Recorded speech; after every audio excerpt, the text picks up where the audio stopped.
Have you ever played a game that you liked so much and it was so good that you ended up playing it hours and hours on end until you eventually completed the game and then you realized that you probably shouldn't have beat the game? That's what I want to talk about in today's video, games that I regret finishing. So let's not waste any more time, let's just get right into the video. Starting off with Red Dead Redemption 2, one of the reasons I regret finishing this game is because of how likable and interesting the gang was, and once you complete the game, you rarely see them.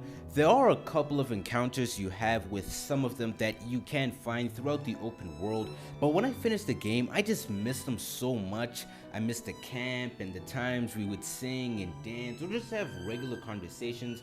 And I miss Arthur. It's one of the reasons why I'm replaying the game again, and I've been stuck on chapter 6 because I don't want to move forward and go to the epilogue, especially with the dark path that John is going to follow once you're at the end of the game. It's just depressing.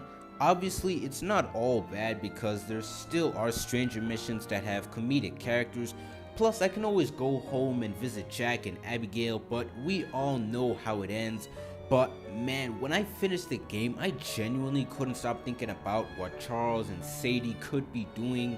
And I wished I could just go back and visit them, maybe do a mission or two. Like, I just love how amazing the characters are in Red Dead Redemption 2, and the thought of finishing the game again and never getting to see them just aches my heart and is one of the reasons I regretted finishing the game. But now that I'm replaying it, I might just stay in chapter 6 and not do any more missions and just keep it the way it is for now.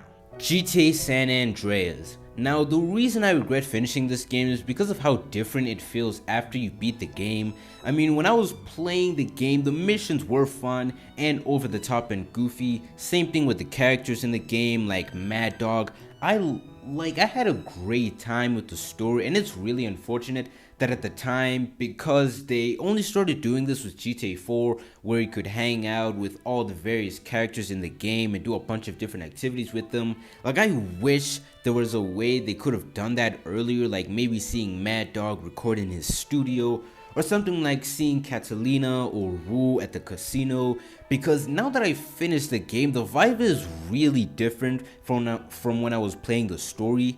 Luckily, there are a lot of side activities, but when I'm playing, I feel really alone, which is the case for the next game I'm going to talk about.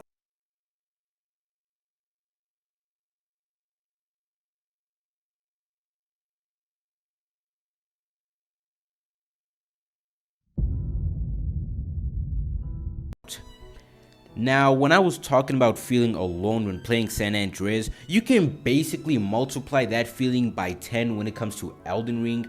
Like, it has been so long since I've talked or interacted with an NPC out in the open world. I'm telling you, exploring this game after you've beaten it is so lonely, especially considering how vast the game world is. It's just me and a bunch of enemies who want my head.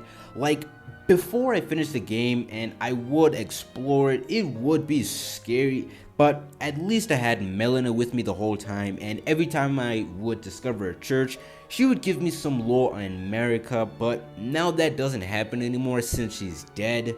Another reason I regret finishing this game is because I think I should have played way more quest lines.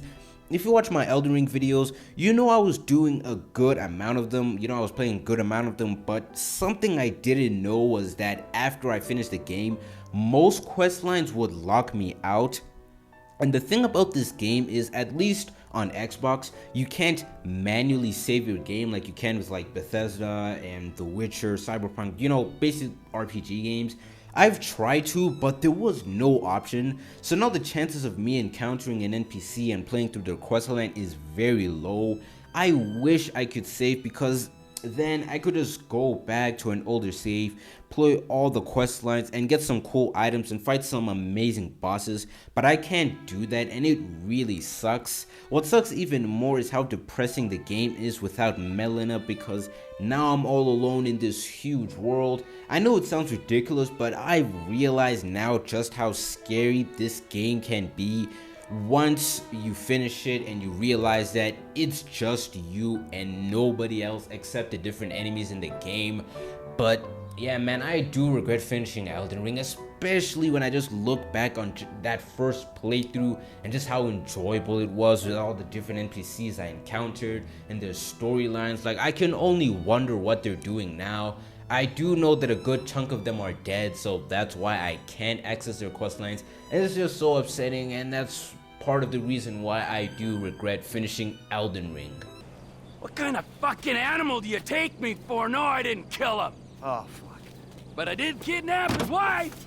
Oh, no! An honorable mention, GTA 5. Now, I don't regret finishing this game as much as the others because I can still hang out with most of the characters in the game. There are quite a few side missions that still continue the vibe I felt when I was playing the story. The only reason I regretted finishing the game and the reason I am replaying it is because of just how great the missions are and because I wish the game was longer, but I am kinda iffy on if I really do regret finishing this game because after completing it and doing some side missions, it feels just the way it did when I was playing the story for the first time. So that's why I am kind of iffy, but every now and then I do kind of change it. But those are some games that I do regret finishing. Let me know what you guys think about this video in the comment section below. Let me know some games that you guys regret finishing and why. Make sure to subscribe. Hopefully you guys like this video. Make sure to like it. I'm Dion Meister, and I will see you guys next time.